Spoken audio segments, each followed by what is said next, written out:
What's up, humans, and welcome to a new Psicoactivo. Happy Thursday, everybody.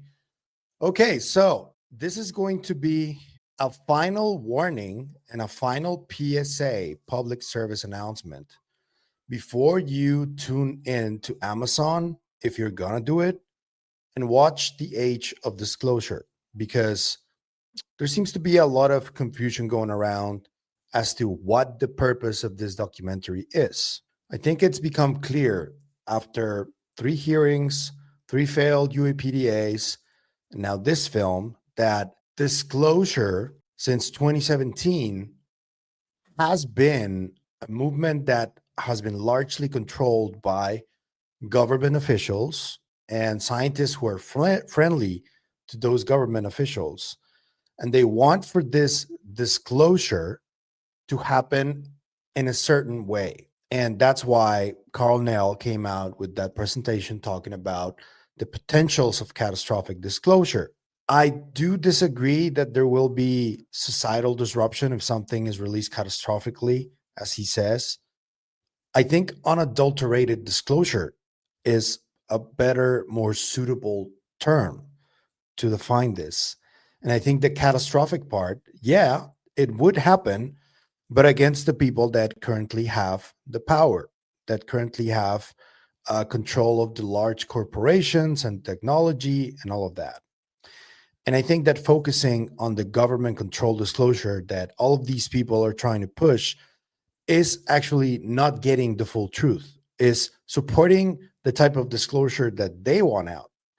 Because if you haven't noticed by now, it seems like many of them have a stake in how disclosure is achieved. We've been talking about this for a while. I always found it strange that people like Dr. Eric Davis, for example, always said that people like Dan Burrish, Bob Lazar, Dr. Richard Bandurich were full of crap and that they were lying. I always found it really strange because I have a lot of respect for Dr. Eric Davis and what he's accomplished. And I just couldn't quite point my finger towards why this was happening. But over the last couple of months, I realized that maybe people like him, people like Dr. Puthoff, Dr. Kit Green, and all of those people that are part of this film and are part of this movement maybe do have a lot to lose as well if disclosure is not achieved as they are pushing it. And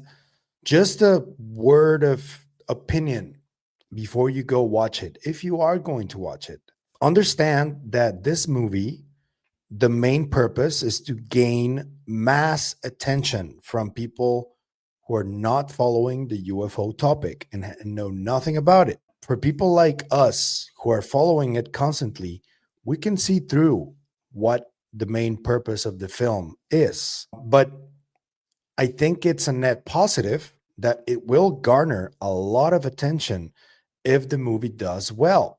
So that's a good side of watching this film. If you go in expecting to hear groundbreaking information and just like something that will shock you, maybe a video of a craft or bodies, that's not going to happen.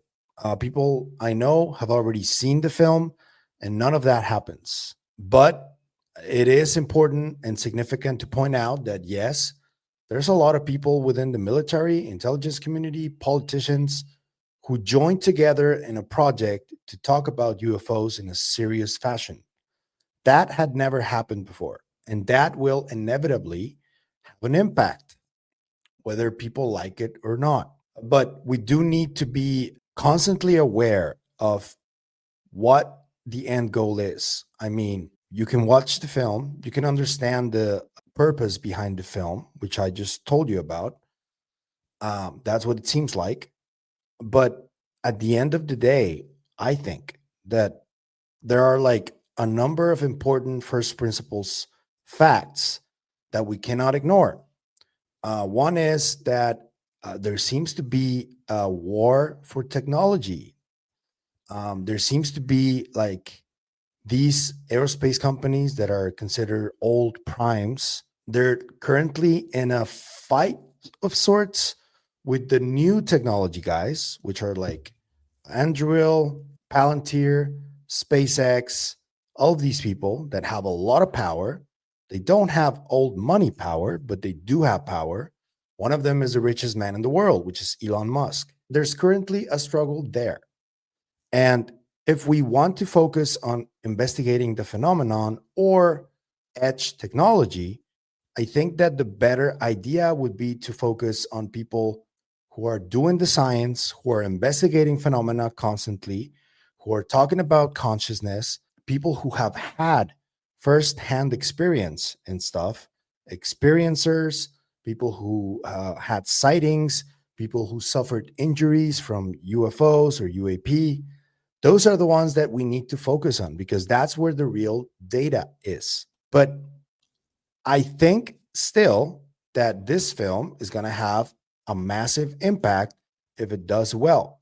There's a recent New York Times review that feels more like a hit piece.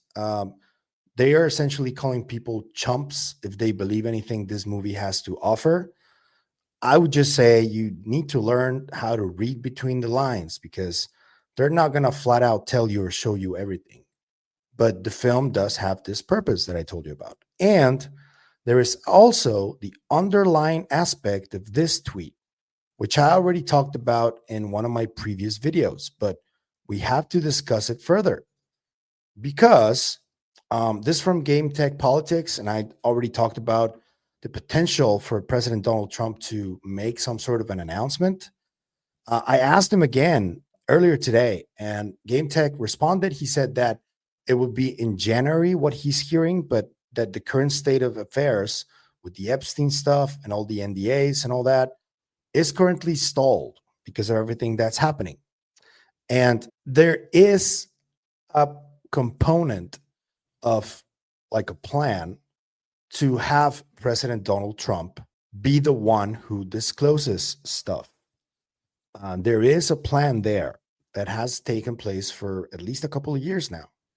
And what we need to understand too is that President Donald Trump was like a wild card in this whole thing.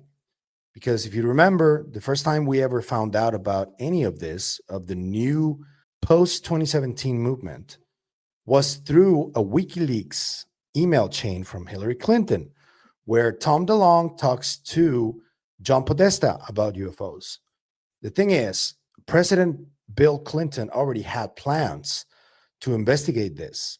And when the Project Mogul stuff was uncovered back in the 90s, that was President Bill Clinton's attempt to investigate this, and he was shut down.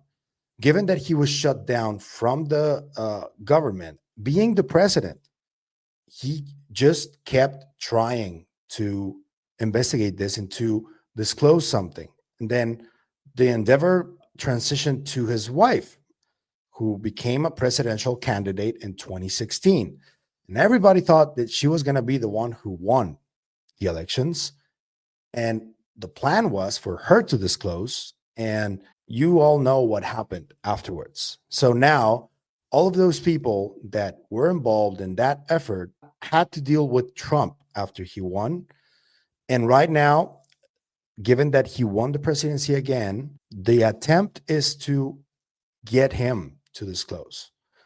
And given him all of the information that they can, honestly, I still stick to my guns. I don't think that he would do that. And I think that even if he would, a lot of people would not agree and would not believe him. And in my opinion, I think that we need to focus on specific cases, people who are investigating this from a technology standpoint, people who are having experiences day by day. And the best way, I think, to convince anybody of anything is to have people experience something for themselves. I still don't know how we can do that, but I think that the conversations that I'm having on my channel and the conversations that we're having on the night shift, others from another mother, Sander with his stuff, Gerb with his investigation, I think all of that helps towards trying to find out what's going on through our means, not through the government. And I'm sorry, but we can see through this government effort and the ultimate goal that they may have. And Everybody has their own version of what disclosure should be or what disclosure is. And that version from those people, I don't think it completely aligns with almost anybody. It just aligns with their own interests and with them trying to get out of a situation that many of them maybe didn't even know they were in the first place. And then they found out and they are in a precarious situation right now. So I think that's why they want for disclosure to happen in a specific way and they won't have it any other way. But I don't think it's their call to make. And if you watch that film tomorrow or during the weekend, just keep that in mind. They're not necessarily bad people or part of the secret keepers per se, but some of them may have been part of these programs. And we also have to think about the new blood within those programs because those programs started in the 50s, I think. And a lot of people that were part of those programs are no longer alive. So, who are the ones right now, the younger generations who are part of these programs? What are their agendas? What are they looking to accomplish with the stuff that was placed on their lap without them asking for it? So we got to ask all those questions too. But yeah, I am going to the Age of Disclosure documentary premiere tomorrow in Los Angeles at Lumiere Cinema. The screening starts at 8:15 and I can now announce this. After that, we're going to record an episode on Others from Another Mother on Dan Cleary's studio. And I don't know what I think he's going to release it over the weekend, but that's going to be a review for that. And then on Monday, I am going to do a review of the film on my channel with a special, very special guest that will be a surprise for y'all. So let me know what you think about this. Let me know what you think about what this film wants to accomplish. What do you think it wants to accomplish? And what do you think about this idea that many of those people could be part of these legacy programs? And that's why they're seeking amnesty and exploring this. And what do you think the impact will be if the film does well? And also, finally, what do you think President Donald Trump is going to do? Do you think that if he has already all the information and was briefed about a lot of this, do you think he would have a good motivation to talk about this publicly? What would that motivation be? Let me know in the comments. If you like the content you see, I'm going to ask you to like, share, hype, comment, subscribe, and hit the bell icon. That's all you need to do in order to help us, and it is what helps us the most. So thank you. But if you want to support us in other ways, there's a few links down there you can choose from. You can also become a member on YouTube, or you can support us through KGRA. Anything you choose to do is always appreciated. So thank you. And that's it for me today on this video, but I'll see you guys in the next one. Remember, stay curious and inquisitive like Dan Cleary from Others from Another Mother. Always. Bye.